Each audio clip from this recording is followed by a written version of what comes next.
I remember in 1979, when we were reorganizing UNLA, we had trainees in Kabamba, trainees in Mbende, Nakasongola, and some other places. So with Binaisa, we had to go to every cantonment to pass them out, repeat the same thing. So here we would have had to go to Labordong, from there we go to Uririm, from there we go to Ruhengere, and so on.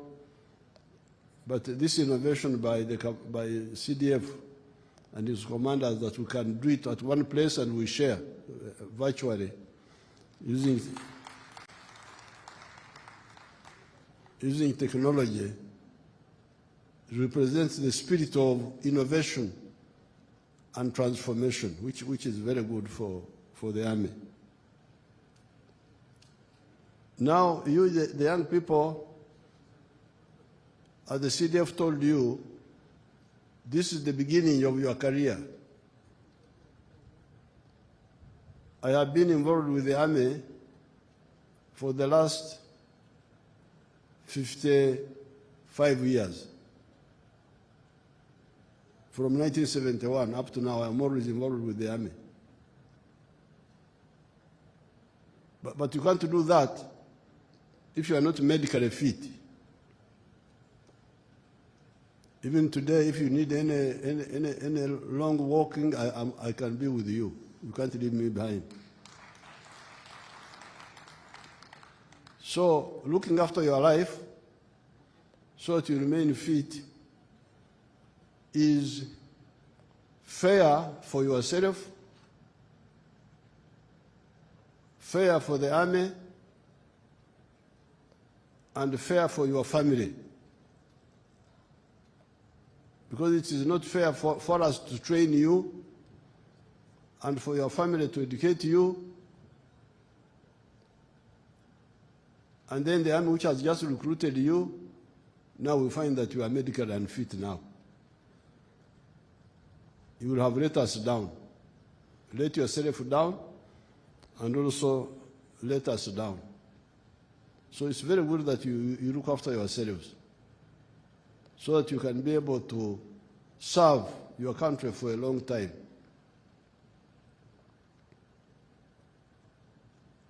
Now, when I came here, the commander briefed me about vandalism of electricity.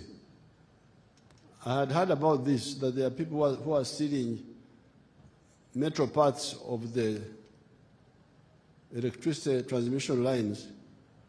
But I've already written to the Minister of Energy and directed her to work with the CDF, who can coordinate all the forces, police, intelligence, and the others, so that we crush this group of vandalists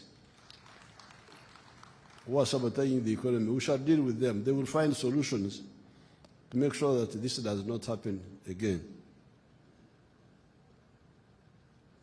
Now, finally, bangira ngo abantu baitu ba Kamusenene n'ebicweka ebyo nibababinga omu kibira ngu n'ekibira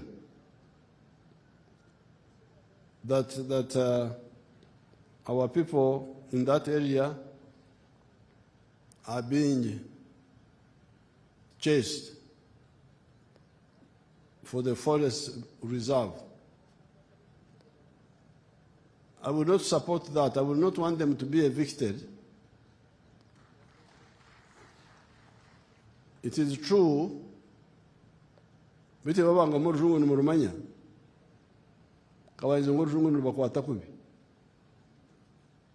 true that that is part of the forest reserve, but it is a forest reserve which was not a chibira, because our languages are very clear.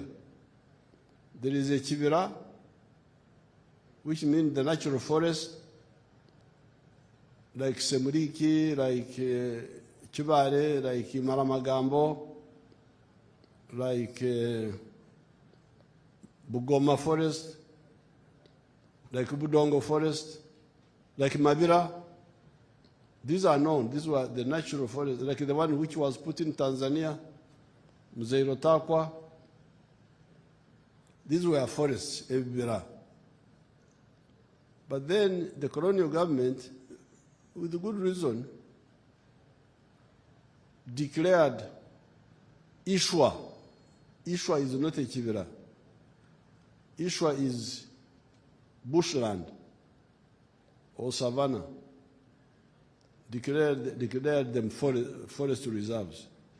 I think the plan was to planted trees for furniture, for firewood. At that time, they were still using firewood even for the train. That's why they were having these forest reserves. Now, these were put in places where people were living, like that Kamsenene. That's a cattle corridor area. It's not a forest. But it's no problem if they are declared it a forest reserve. The forest authority can retain the freehold title, but give leases to the people who are already there. 49 years renewable if you do it well,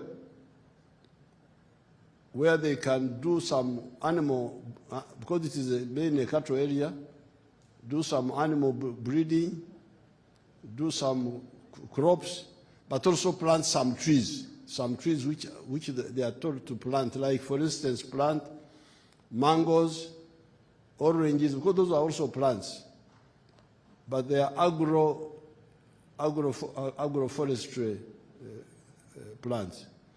So this is what I'm going to work on. Mbagambira bareke kwerarikirira ngulwaza ko babingabo kuba ninja kureba ngo n'abanywanisa na National Forest Authority. With these few words, it is my pleasure to pass out the new soldiers who have just graduated. Congratulations.